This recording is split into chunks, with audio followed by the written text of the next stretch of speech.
नमस्ते। भारत में दिल से जुड़ी बीमारियां एक बहुत बड़ा खतरा बनती जा रही हैं और ये अब सिर्फ बुजुर्गों की कहानी नहीं रही। इस विश्लेषण में हम यही जानेंगे कि ये खतरा असल में है क्या, ये इतना बढ़ क्यों रहा है और सबसे जरूरी हम इससे बच कैसे सकते हैं। तो चलिए सीधे मुद्दे पर आते हैं। सबसे चौंकाने वाली बात पता है क्या है? दिल की ये बीमारियां अब सिर्फ बड़े बूढ़ों तक ही सीमित नहीं हैं। आज 25 से 45 साल की युवा भी इसकी चपेट में तेजी से आ रहे हैं और ये सच में एक बहुत बड़ी वार्निंग है। और इस बात की गंभीरता का अंदाजा आप इस आंकड़े से लगा सकते हैं। वर्ल्ड हेल्थ ऑर्गेनाइजेशन के मुताबिक भारत में होने वाली मौतों की सबसे बड़ी वजह हार्ट डिजीज ही है। ये एक ऐसी सच्चाई है जिसे हम और नज़रअंदाज नहीं कर सकते। अच्छा, अब आगे बढ़ते हैं और एक बहुत ज़रूरी चीज़ समझते हैं।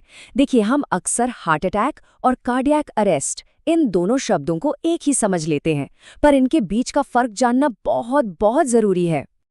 इसे बहुत सिंपल तरीके से समझते हैं।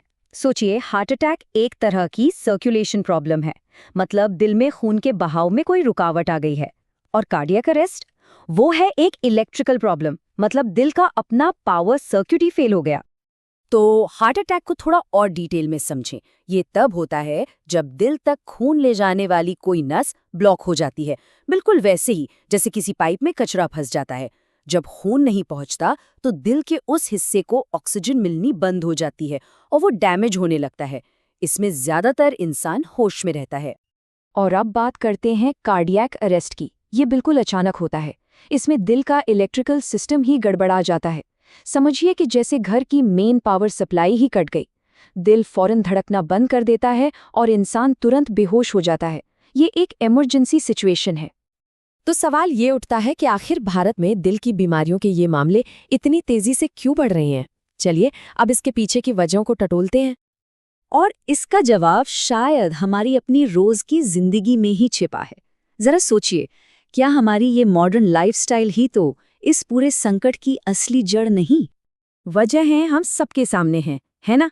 बहुत ज्यादा जंक फूड खाना, नींद का पूरा ना होना, काम और पैसों का स्ट्रेस और घंटों तक एक ही जगह पर मोबाइल या लैपटॉप पर बैठे रहना।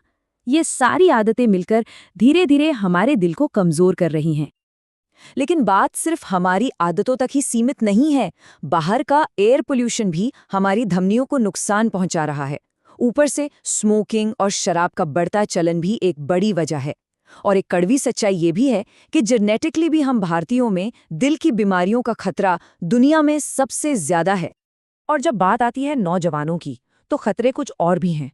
घंटों तक स्क्रीन पर लगे रहना, जिम में बिना सोचे समझे भारी भरकम एक्सरसाइज करना, एनर्जी ड्रिंक्स और स्टीरॉइड्स का क्रेज और खाने सोने का कोई टाइम टेबल ना होना, ये सब युवाओं के दिल पर बहुत भारी पड़ रहा है।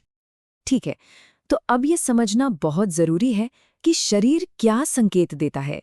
इन लक्षणों को वक्त रहते पहचानना सच में किसी की जान बचा सकता है।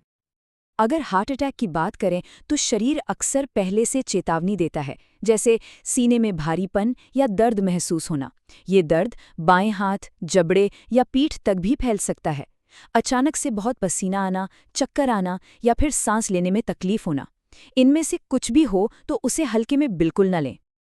कार्डियक अरेस्ट के लक्षण तो बहुत सीधे और अचानक होते हैं। इंसान अचानक से गिर पड़ता है, उसकी सांस रुक जाती है और नब्ज भी नहीं चलती। वो पूरी तरह से बेहोश हो जाता है। ऐसी हालत में एक एक सेकंड बहुत कीमती होता है और तुरंत मेडिकल हेल्प की जरूरत पड़ती है। तो हमने समस्या समझी, उसके कारण समझे, पर सबसे जरूरी सवाल तो ये है कि इससे बचे कैसे। तो चलिए अब रोकथाम और बचाव के उपायों पर ध्यान देते हैं। और अच्छी खबर ये है कि बचाव काफी हद तक हमारे अपने हाथों में है। एक हेल्दी हार्ट के लिए बस ये 5 सरल कदम उठाने हैं। पहला, रोजाना कम से कम 30 मिनट की वॉक या योगा। दूसरा, घर का बना कम तेल नमक वाला संतुलित भोजन। तीसरा, स्ट्रेस को मैनेज करना। चौथा, स्मोकिंग और शराब को न कहना। और पांचवां, रेगुलर हेल्थ चेकअप। और हाँ, एक बात गांठ बांध लीजिए, अगर उम्र 30 के पार है तो रेगुलर हेल्थ चेकअप करवाना कोई ऑप्शन नहीं है, ये एक ज़रूरत है। समय पर की गई एक छोटी सी जांच आपको आने वाले एक बहुत बड़े खतरे से बचा सकती है। तो आखिर में ये सवाल हम सबके लिए है। जानकारी और उपाय सब हमारे सामने हैं, लेकिन असली बदलाव तो तभी आएगा जब हम इसे अपनी जिंदगी में अपनाएंगे। तो सवाल ये है कि क्या हम एक स्वस्थ भविष्य के लिए आज से ही ये बदलाव करने को तैयार हैं? इसका जवाब हम सभी को खुद से पूछना होगा।